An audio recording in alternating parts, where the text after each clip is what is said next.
किसी गांव में एक साधु रहता था। वह जब भी नाचता था तब बारिश होती थी। इसलिए गांव के लोगों को जब भी बारिश की जरूरत होती तब यह लोग साधु के पास जाते और उनसे अनुरोध करते कि वह नाचे। और जब वह नाचने लगते तो बारिश जरूर होती थी। एक दिन गांव में 4 लड़के शहर से घूमने आए। जब उन्हें यह बात पता चली कि किसी साधु के नाचने से बारिश होती है तो उन्हें यकीन नहीं हुआ। शहरी पढ़ाई लिखाई के घमंड में उन्होंने गांव वालों को चुनौती दे दी कि अगर हम भी नाचेंगे तो बारिश होगी, और अगर हमारे नाचने से बारिश नहीं हुई तो साधु के नाचने से भी बारिश नहीं होगी। अगले दिन सुबह सुबह गांव वाले उन 4 लड़कों को लेकर साधु के कुटिया के पास पहुंचे। गांव वालों ने साधु को सारी बात बताई। फिर उन लड़कों ने नाचना शुरू किया। पहले लड़के ने नाचना शुरू किया। आधा घंटा बीत गया। फिर पहला लड़का थक कर बैठ गया, पर बादल नहीं दिखे। कुछ देर बाद दूसरे लड़के ने नाचना शुरू किया, और 1 घंटे बीतते बीतते वह भी थक कर बैठ गया। बाकी दोनों लड़कों ने भी ऐसा ही किया, पर बारिश नहीं हुई। अब साधु की बारी थी। उसने नाचना शुरू किया। 1 घंटा बीत गया पर बारिश नहीं हुई। साधु फिर भी रुका नहीं, वह नाचता ही रहा। नाचते नाचते 2 घंटे बीत गए पर बारिश नहीं हुई। लेकिन साधु तो रुकने का नाम ही नहीं ले रहा था। धीरे धीरे शाम ढलने लगी कि तभी बादलों की गड़गड़ाहट सुनाई दी और जोरों की बारिश होने लगी। यह देखकर 4 लड़के दंग रह गए और तुरंत साधु से क्षमा मांगी। फिर 4 लड़के ने साधु से पूछा, बाबा भला ऐसा क्यों कि हमारे नाचने से बारिश नहीं हुई और आपके नाचने से बारिश हो गई। साधु ने उत्तर दिया, जब मैं नाचता हूँ तो 2 बातों का ध्यान रखता हूँ। पहली बात तो मैं यह सोचता हूँ कि अगर मैं नाचूंगा तो बारिश को होना ही पड़ेगा, और दूसरी यह कि मैं तब तक नाचूंगा जब तक कि बारिश न हो जाए। सफलता पाने वाले में यही गुण होता है, जिस चीज को करते हैं उसमें उन्हें सफल होने का पूरा यकीन होता है, और वह तब तक उस चीज को करते हैं जब तक कि उसमें सफल न हो जाए। अगर आपको यह वीडियो अच्छी लगी हो तो एक सब्सक्राइब जरूर करें और अपने माता पिता की देखरेख भी करें। चलो अब अगली नेक्स्ट वीडियो में मिलते हैं, तब तक के लिए बाय।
किसी गांव में एक साधु रहता था। वह जब भी नाचता था तब बारिश होती थी। इसलिए गांव के लोगों को जब भी बारिश की जरूरत होती तब यह लोग साधु के पास जाते और उनसे अनुरोध करते कि वह नाचे। और जब वह नाचने लगते तो बारिश जरूर होती थी। एक दिन गांव में 4 लड़के शहर से घूमने आए।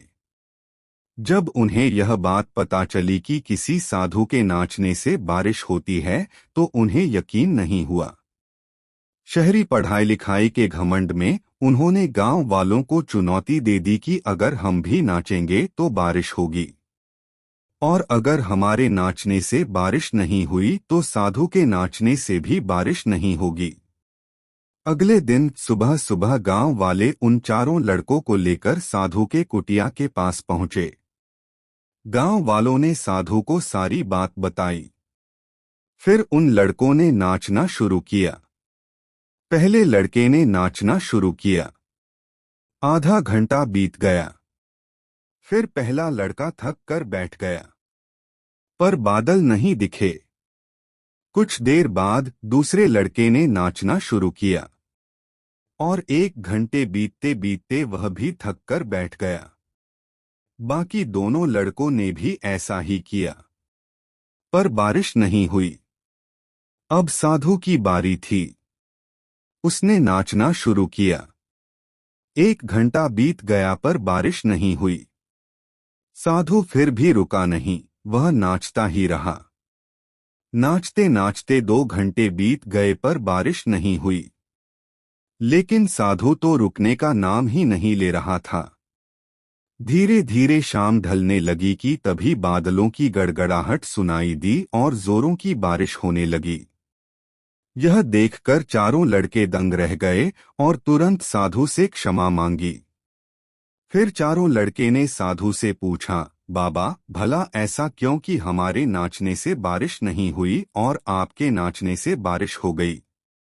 साधु ने उत्तर दिया, जब मैं नाचता हूँ तो 2 बातों का ध्यान रखता हूँ। पहली बात तो मैं यह सोचता हूँ कि अगर मैं नाचूंगा तो बारिश को होना ही पड़ेगा, और दूसरी यह कि मैं तब तक नाचूंगा जब तक कि बारिश न हो जाए। सफलता पाने वाले में यही गुण होता है, जिस चीज को करते हैं उसमें उन्हें सफल होने का पूरा यकीन होता है, और वह तब तक उस चीज को करते हैं जब तक कि उसमें सफल न हो जाए। अगर आपको यह वीडियो अच्छी लगी हो तो एक सब्सक्राइब जरूर करें और अपने माता पिता की देखरेख भी करें। चलो अब अगली नेक्स्ट वीडियो में मिलते हैं, तब तक के लिए बाय।